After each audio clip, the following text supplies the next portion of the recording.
지하차도로 물이 빠르게 밀려오는 위험한 순간에 다른 사람들의 목숨을 살린 사람이 있습니다. 사고 당시 지하차도를 지나던 화물차 운전기사는 급히 화물차 지붕 위로 올라가 몸을 피했는데 이 긴박한 순간에 3명을 구했습니다. 물이 계속 차오르자 창문을 부숴 화물차 지붕으로 올라간 순간 버스 안에서 휩쓸려 나온 20대 여성이 화물차 사이드미러를 간신히 붙잡고 버티는 걸 발견했습니다. 옆에 이제 아가씨가 매달렸더라고요. 손을 잡고 아가씨를 일단 끌어올렸죠. 버스 제 화물차 위로 끌어올리고 도움을 요청하는 비명을 듣고 다시 주변을 살폈습니다. 차량 뒤편에 둥둥 떠있던 남성을 발견하고 먼저 난간을 붙들게 한 뒤 또 다른 남성도 구했습니다. 극적으로 목숨을 건진 20대 여성의 부모가 유 씨를 만났습니다. 너무 감사합니다. 저는 힘이 없으니까 이 손 놓으시라고 끝까지 잡으셔갖고 그 높은 데까지 자기도 힘들었을 건데 포기 안 하시고 그러시는데 너무. 우리가 방금 영상에서 보신 것과 같이 죽음의 위기에서 건짐을 받은 사람들의 마음은 감동과 감격과 감사로 넘쳐난다는 것을 우리가 알 수 있습니다. 오늘 말씀 속에 등장하는 히스기야 또한 마찬가지였습니다. 그 또한 죽음의 위기에서 건짐을 받고 그 마음에 감동과 감격과 감사가 넘쳐나서 하나님께 감사의 고백을 올려드리는 것이 바로 오늘 말씀입니다. 히스기야는 남유다 왕국의 임금이었습니다. 그는 그의 나라를 하나님께서 보시기에 아름다운 나라, 합당한 나라, 거룩한 나라로 만들려고 몸부림쳤습니다. 우상을 척결하고 종교 개혁을 단행하고 하나님 보시기에 합당한 나라가 되기 위해서 노력했는데 말씀은 이에 대해서 이렇게 평가합니다. 히스기야가 그의 조상 다윗의 모든 행위와 같이 여호와께서 보시기에 정직을 행하여 라고 기록되어 있습니다. 가장 위대했던 왕 다윗 왕과 버금갈 정도로 정직을 행하고 다른 사람이 보는 것이 아니라 하나님께서 보시기에 정직을 행했다라는 평가를 받을 정도로 히스기야는 하나님 앞에 거룩한 나라, 정직한 나라를 만들려고 노력했습니다. 그럼에도 불구하고 그에게도 인생의 고난과 시련은 찾아옵니다. 바로 앗수르의 왕 사네립이 북이스라엘 왕국에 침공해서 북이스라엘을 멸망시킵니다. 그리고 이제는 히스기야의 남유다 왕국까지 침공해 오고 있는 아주 위기의 상황, 어려운 상황 가운데 놓여 있었습니다. 이것만으로도 히스기야는 벅찼을 겁니다. 아주 힘들었을 겁니다. 그런데 거기에 더 큰 위기가 찾아옵니다. 히스기야에게 죽을 병이 찾아오게 됩니다. 그런데 이 병은 우연히 찾아온 병이 아니었습니다. 바로 하나님이 내린 무서운 병이었습니다. 그래서 하나님의 대언자 이사야는 히스기야에게 하나님의 말씀을 이렇게 전합니다. 너는 내 집에 유언하라. 네가 죽고 살지 못하리라. 하나님께서 히스기야에게 직접 너는 죽을 것이다 라고 말씀하시고 히스기야에게 죽을 병이 찾아오게 됩니다. 학자들은 이것에 대해서 피부암이었든지 아니면 악성 종양이었든지 엄청나게 고통스러운 병에 걸렸을 것이다 라고 해석을 합니다. 이렇게 고통스러웠던 히스기야는 즉시 하나님께로 얼굴을 향하여 하나님 살려주시옵소서, 하나님 구해주시옵소서, 하나님 도와주시옵소서 하며 눈물의 통곡의 기도를 올려드립니다. 우리 하나님께서는 이 눈물의 기도를 들으시고 눈물의 감사로 바꾸어 주십니다. 그의 질병을 고쳐주시고 그의 생명을 15년이나 연장시켜 주시고 그의 나라를 안전하게 보호해 주시고 그 증표로 해시계를 10도나 뒤로 물리쳐 주십니다. 히스기야는 여기에 감동했습니다. 감격했습니다. 감사했습니다. 그래서 오늘 말씀처럼 하나님께 감사의 고백을 올려드렸습니다. 오늘 우리가 나눈 이 말씀을 통해서 히스기야가 고백한 이 감사를 통해 진정한 감사란 어떤 의미를 지니고 있는가, 여기에 대해서 여러분과 함께 나누어 보려고 합니다. 첫 번째로 히스기야가 고백했던 이 감사의 핵심은 무엇인가 여러분과 나누어 보겠습니다. 본문 17절 앞에 보면 보옵소서 내게 큰 고통을 더하신 것은 내게 평안을 주려 하심이라 라고 기록되어 있습니다. 무슨 말이냐, 히스기야가 고통을 당했을 때, 질병에 걸렸을 때 그의 마음이 바꿔 말하면 평안하지 못했다라는 의미입니다. 그렇다면 히스기야가 왜 평안하지 못했을까요? 대부분의 사람들은 이에 대해서 그것은 히스기야가 질병에 걸려서 죽을 병에 걸렸기 때문에 평안을 잃었다라고들 이야기합니다. 그렇다면 히스기야가 어떻게 평안을 되찾았을까요? 하고 묻는다면 또 대부분은 그야 히스기야가 나음을 입었으니까, 보호받았으니까 그래서 평안해진 것이다 라고 대답합니다. 여러분, 물론 이것도 맞습니다. 그러나 그것이 전부는 아닙니다. 우리가 말씀을 조금만 더 자세히 본다면 그것이 전부가 아니라 핵심은 다른 데 놓여 있다는 것을 우리가 알 수 있습니다. 핵심은 무엇이냐? 바로 하나님과 나와의 관계성에 놓여 있습니다. 말씀 11절을 보면 히스기야가 고통받을 때, 히스기야가 고난당할 때 계속해서 강조하는 것이 있습니다. 어떤 말씀이 강조되느냐, 반복되느냐? 바로 내가 다시는 여호와를 배웁지 못하리니, 내가 다시는 여호와를 배웁지 못하리니 하면서 하나님 못 뵈면 어떡하지? 하나님을 만나야 하는데 하나님을 뵙지 못하는 것 자체에 절망하고 울부짖고 있습니다.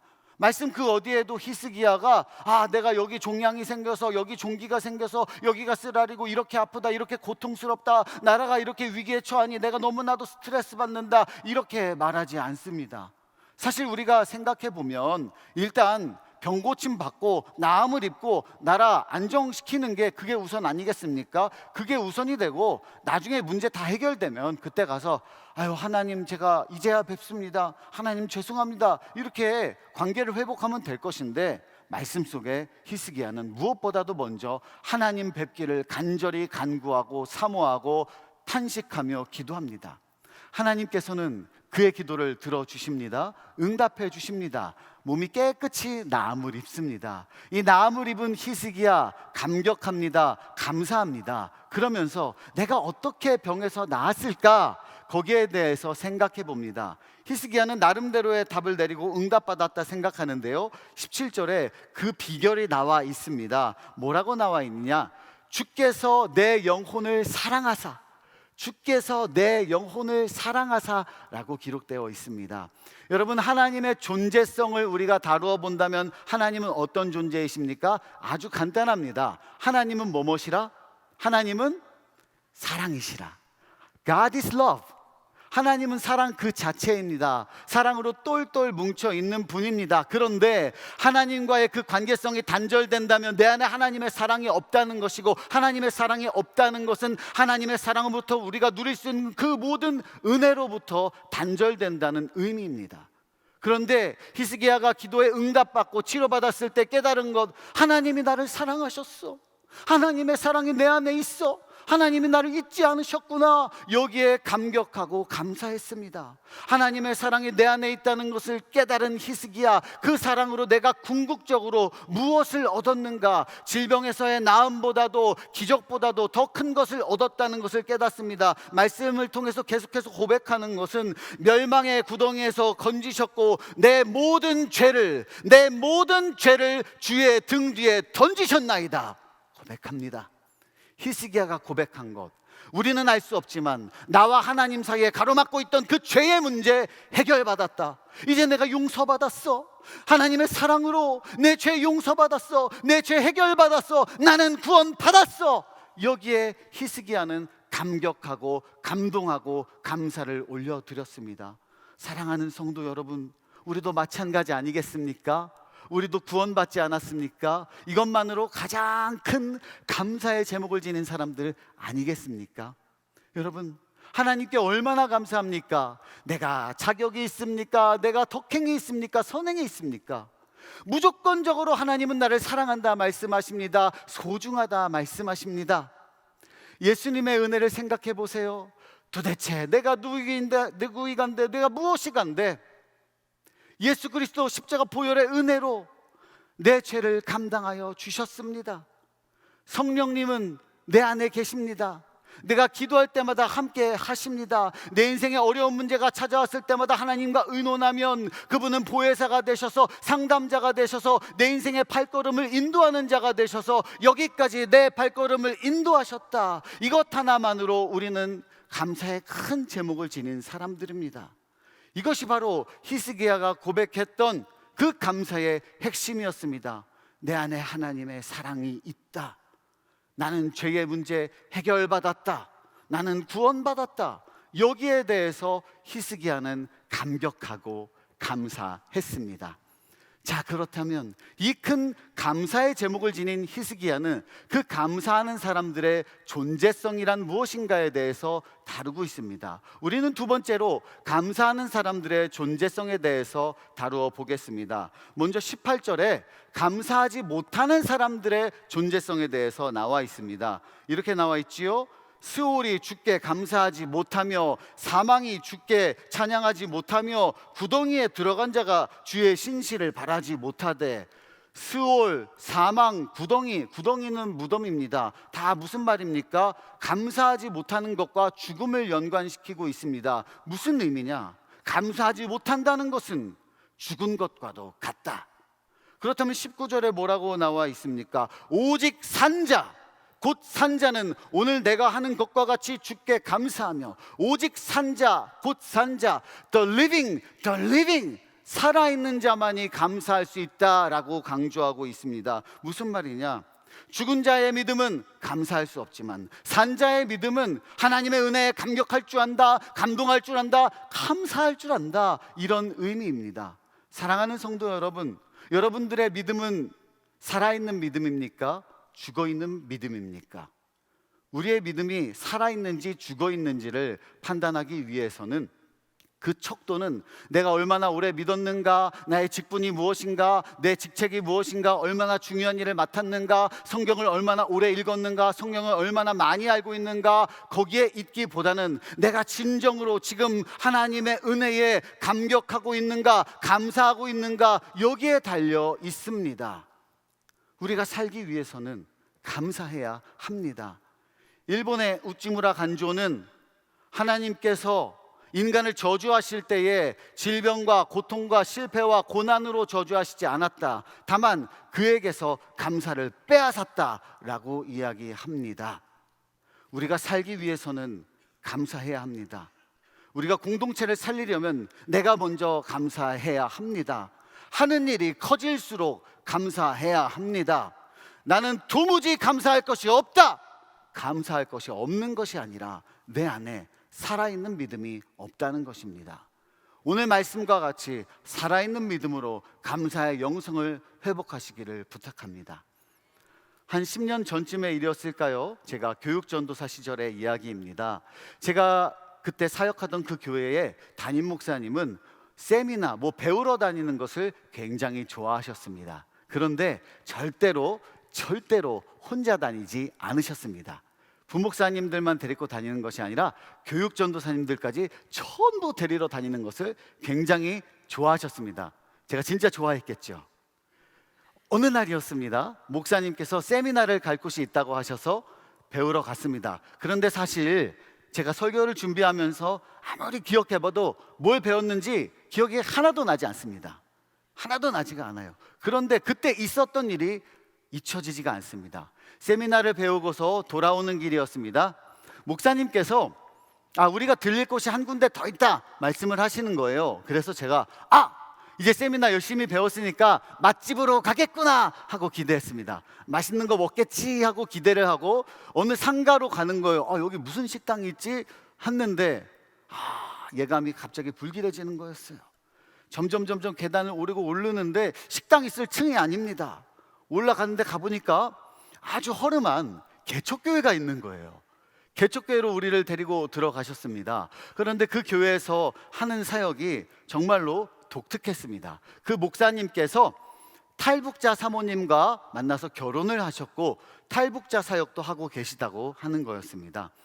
근데 좀 독특한 게 뭐냐면 이 탈북자들을 한국에서 그냥 사역하는 게 아니었습니다.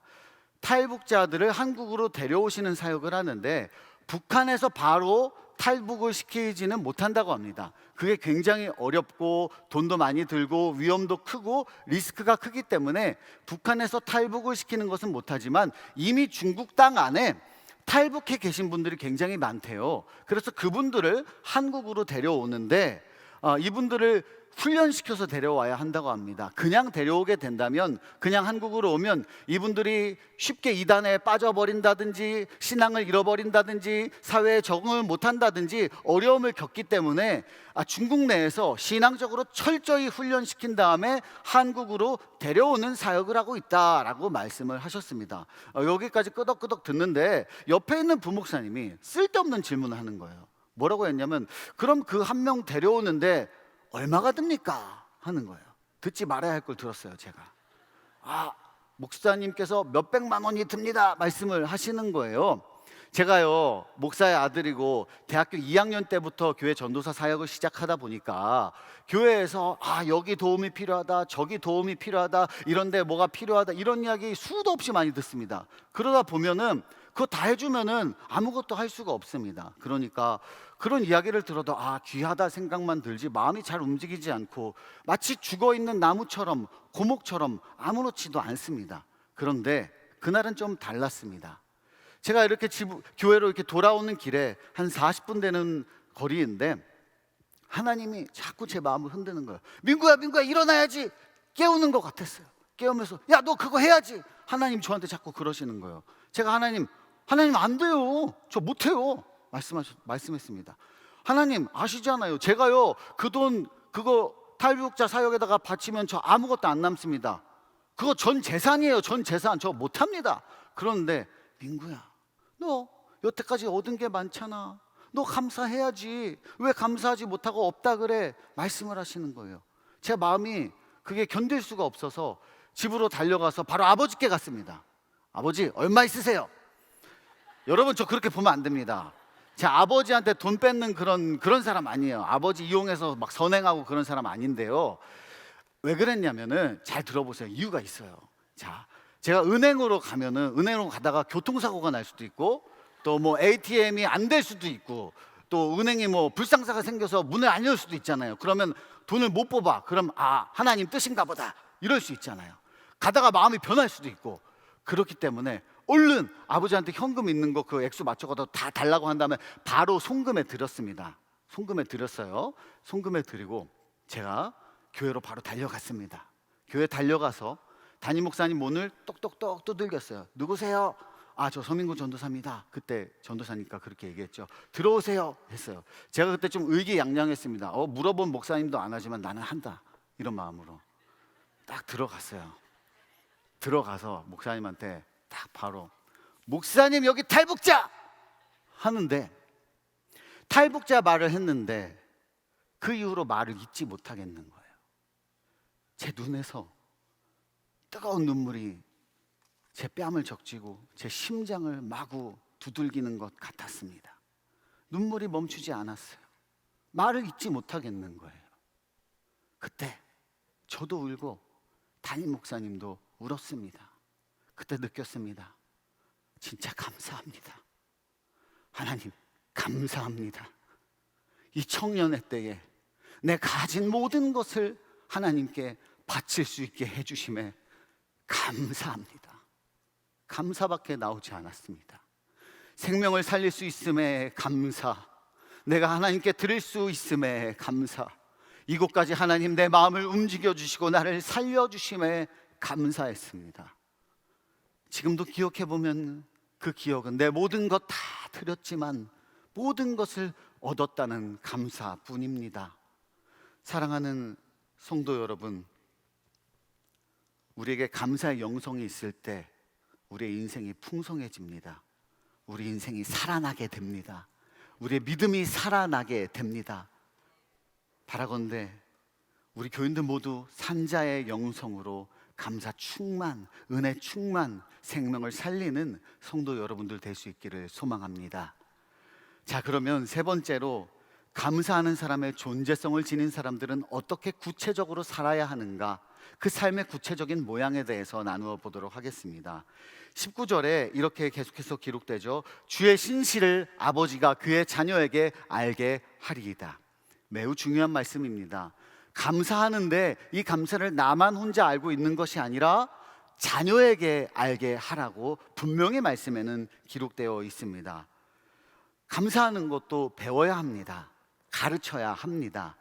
오래된 고전적인 교육학적 용어 중에 타뷸라 라사라는 용어가 있습니다. 이 타뷸라 라사라는 것은 하얀색 석판에 무엇을 써내려 가느냐에 따라서 그 목적과 용도가 달라진다라는 의미입니다. 우리가 우리의 다음 세대들에게, 우리의 자녀들에게 신앙을 가르치느냐, 불신앙을 가르치느냐, 순종을 가르치냐, 불순종을 가르치느냐, 불만을 가르치느냐, 감사를 가르치느냐, 여기에 따라서 우리의 자녀들의 앞날과 비전과 방향성이 완전히 바뀌어버린다, 그런 의미입니다. 그런데 오늘 말씀에서는 반드시 가르쳐야 한다라고 기록되어 있습니다. 여러분들에게 누구와도 바꿀 수 없는 감사의 큰 보물을 지니고 있다면 이거를 누구에게 물려주겠습니까? 옆집의 철수에게 물려줄까요? 영희에게 물려줄까요? 윗집 할머니 할아버지한테 드릴까요? 아니지요. 우선 나의 자녀에게, 우리의 다음 세대들에게 전해야 하지 않겠습니까? 이것이 성경에 마땅하다 기록되어 있습니다. 그런데 오늘 말씀은 이 감사를 나와 자녀의 선에서 끝맺지 않습니다. 20절을 보겠습니다. 여호와께서 나를 구원하시리니 우리가 종신토록 여호와의 전에서 수금으로 나의 노래를 노래하리로다. 자, 20절에서 보면은 여호와께서 나를 구원하시리니 라는 것을 보면 이 구원은 분명히 개인적 사건입니다. 옆에 있는 누군가가 대신 구원을 받아줄 수가 없습니다. 이것은 나와 하나님과의 관계로서 해결이 되어져야 합니다. 그리고 여호와의 전에서 수금으로 나의 노래를 노래하리로다. 나의 노래가 있어야 한다는 의미죠. 나와 하나님과 만났던 우리 둘만이 알고 있는 노래, 우리 둘만이 알고 있는 스토리, 이야기거리, 감사의 제목들이 넘쳐나야 한다는 겁니다. 그런데 이거를 그냥 혼자 고백하고 혼자 노래하는 것이 아니라 말씀의 정중앙에 나와 있습니다. 우리가 종신토록 여호와의 전에서, 이 예배 자리에서 다 함께 모여서 종신토록 함께 하나님께 예배하고 찬양하고 감사를 올려드려야 한다, 말씀 속에는 기록되어 있습니다. 이 감사의 노래 자녀들에게 알게 하라, 자녀들과 함께 불러라, 그리고 모든 공동체가 함께 주님을 찬양해야 한다, 감사해야 한다, 말씀은 강조합니다. 여러분, 이제 광복절이 얼마 남지 않았습니다. 생각해보면 어려운 일제강점기 시대에도 우리들에게 이 감사의 노래, 믿음의 노래를 부르기 위해서, 전수하기 위해서 목숨 걸고 신앙을 지켰던 믿음의 선배들이 있었기 때문에 오늘날에 우리가 있지 않을까 감사하게 됩니다. 대표적으로 생각해 본다면 주기철 목사님이라든지 손양원 목사님 같은 분들이 떠오릅니다. 그런데 더 생각해 보면 이 주기철 목사님이나 손양원 목사님께 세례를 베풀고 또 도움을 주신 분들도 계십니다. 그분들 중에 한 분이 바로 맹호은 목사님이십니다. 프레드릭 존 맥클레이 선교사님이십니다. 이분은 주기철 목사님의 목회를 돕고 또 손양원 목사님께 세례를 베풀고 또 손양원 목사님을 믿음으로 양육했던 호주 선교사님이십니다. 이분은 영국에서 태어나셨는데요, 영국의 목사님이 아버지인 분을 두고 태어나셨습니다. 그런데 아버지가 호주로 목회지를 파송을 받아서 호주에 살게 되셨는데 이분도 목사가 되기로 마음을 먹습니다. 그래서 12대째, 전통 있는 가문으로서 12대째 목사가 되었는데 영국의 에딘버러 선교 대회에 1910년도에 참여하셨다가 하나님, 나도 선교사가 되겠습니다 마음을 먹고 바로 목사 안수를 받자마자 1911년 대한민국 땅으로 넘어오게 됩니다. 호주 선교사로서 파송을 받아서 오시게 되는데 가장 작은 교단에서 한국으로 오게 된다면 믿음이 꽃피웠던 평양에 가도 좋을 것인데 평양에 가지 않았습니다. 아니면 선교사님들이 많이 활동하시던 호남 지역으로 가도 좋을 것인데 그쪽으로도 가시지 않았습니다. 바로 믿음의 불모지라 여겨졌던 경남 지역, 거창, 함안, 마산, 진해 이런 지역으로 가셔서 선교를 하시고 아까 말씀드렸던 것처럼 주기철 목사님을 돕고 또 손양원 목사님께 세례를 베풉니다. 그런데 이 목사님께서 손양원 목사님에게만 세례를 베풀지 않았겠죠. 여러 성도들에게도 세례를 베푸셨을 겁니다. 그 중에 한 청년이 있습니다. 서장호라는 청년이었습니다. 그 청년에게도 세례를 베푸는데 그 청년은 그 일로 인해서 가문에서 축출당하고 쫓겨나게 됩니다. 그럼에도 불구하고 하나님의 십자가 보혈의 그 복음에 너무나도 감사해서 어렵지만 교회의 영수로 섬기며 신앙생활을 계속하다 이제 하나님 품으로 안길 때 그분의 묘비에 보면 이렇게 나와 있습니다. 우리 가문의 아브라함 대신 서장호라고 기록되어 있습니다. 그리고 그분의 아들은 주기철 목사님의 영향을 많이 받아서 일본과 또 만주를 오가면서 독립운동가들을 돕고 또 기독운동을 펼치게 되고 돌아와서 또 교회에서 늘 기도하는 분, 영수로 섬기고 가장 허름한 것, 화장실 청소, 교회 종치기 이런 일들을 감당하십니다. 그리고 3대째에 이르러 목사님이 나오고 또 장로님이 나오고 또 4대째에 이르러 목사님 2분이 나오고 5대째에 이르러서도 선교사님이 나오고 목사가 나오는데 그 5대 목사가 바로 접니다. 네. 여러분, 근데 제가 이것을 자랑하려고 하는 것이 아닙니다. 제가 사실은 이것에 대해서 일주일 전까지만 해도 모르고 있었습니다. 그냥 우리 가족이 오랫동안 믿었다 이 정도만 알고 있었습니다. 그냥 오랫동안 믿었고, 그런데 오랫동안 믿었어도 제가 한 말이 아니고 친척이 한 말인데, 모든 가족이 믿다고 해서 뭐 별게 없다, 다 가난하고 다 못 산다, 다 힘들다 이렇게 얘기를 하는 거예요. 그래서 그냥 오래 믿은 것만 알고 있었는데 지난주에 저희 할머니를 천국으로 기쁘게 올려드린 이후에 제가 작은 할아버지, 목사님으로 은퇴하신 작은 할아버지를 만났는데 이 작은 할아버지한테 이 역사에 대한 이야기를 들었습니다. 그런데 그 이야기를 듣고 제가 충격 아닌 충격에 빠졌습니다. 왜냐하면 아니 우리 가문이 오래 그냥 믿은 줄만 알았는데 우리 가문에 십자가의 복음을 전해주신 분이 계시구나. 그것보다 감사할 일이 있겠는가? 너무나도 감격스러운 거예요. 그 자료를 찾아보니까 선교사님이 이 땅에 오셔서 딸을 한 명 낳았는데 3년 만에 딸이 하나님 품으로 안깁니다. 아내도 병들어 죽게 됩니다. 그럼에도 불구하고 계속해서 목회를 진행하고 선교를 이어갑니다. 학교가 신사참배를 거부한다는 이유로 창신학교 문을 닫게 됩니다. 그럼에도 불구하고 30년간 이 땅에서 복음을 전해주셨다는 그 사실이 얼마나 감사한지, 얼마나 감격스러운지 그 이야기를 들었는데 그 이후에 자다가도 감사, 일어나도 감사, 밥 먹다가도 감사, 감사밖에 없는 거예요. 저는 그 호주 교회에도 찾아가고 싶습니다. 가서 말해주고 싶어요. 성도 여러분, 여러분들의 교회가, 여러분들은 모르겠지만 110년 전에 가장 어려웠던 시절에 이 땅에 복음을 전해주셔서 십자가의 은혜를 전해주셔서 오늘날에 제가 있습니다. 오늘날에 우리나라에 기독교인들이 있습니다. 선교사님을 파송해 주시고 복음을 전해 주셔서 너무 감사합니다. 너무 감사합니다. 이렇게 말하고 싶은 거예요. 사랑하는 성도 여러분, 지금 제가 전할 것은 감사밖에 없습니다. 예수 그리스도 십자가 복음의 감사, 그 복음을 전해주신 분들의 감사, 함께하고 예배하며 섬겨주시는 우리 성도분들에게 감사, 이 자리에 모아주신 하나님께 감사, 감사밖에 없습니다.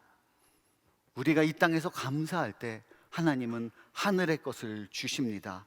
작은 것 감사할 때 큰 것 주십니다. 내가 감사할 때 나의 생명이 살아납니다. 나의 생명만 살아나는 것이 아니라 내 자녀들이 살아나고 내 목장이 살아나고 교회가 살아나고 나라와 민족이 살아나게 됩니다. 이 시간 우리가 십자가 앞에 나의 모든 불평과 원망과 불만을 다 내려놓읍시다. 주님, 보혈의 피로 나를 덮어 주시옵소서. 오늘 성령을 물붓듯 부어 주시옵소서. 살아있는 믿음, 감사의 영성을 회복시켜 주시옵소서. 이 감사의 영성을 통해서 내 가정이 살아나고 내 자녀가 살아나고 내 공동체가 살아나고 내 발걸음이 닿는 모든 곳마다 감사와 기쁨과 행복과 소망과 즐거움이 넘치기를 주님의 이름으로 소망합니다. 기도하겠습니다. 하나님 아버지, 고맙고 감사합니다. 오늘 감사의 제목으로 말씀을 들으며 이 소중한 말씀 우리 영혼에 깊이 새깁니다. 오늘 드려지는 이 말씀이, 이 예배가 나의 말씀, 나의 예배가 되게 하여 주시옵소서. 예수님의 이름으로 기도하옵나이다. 아멘.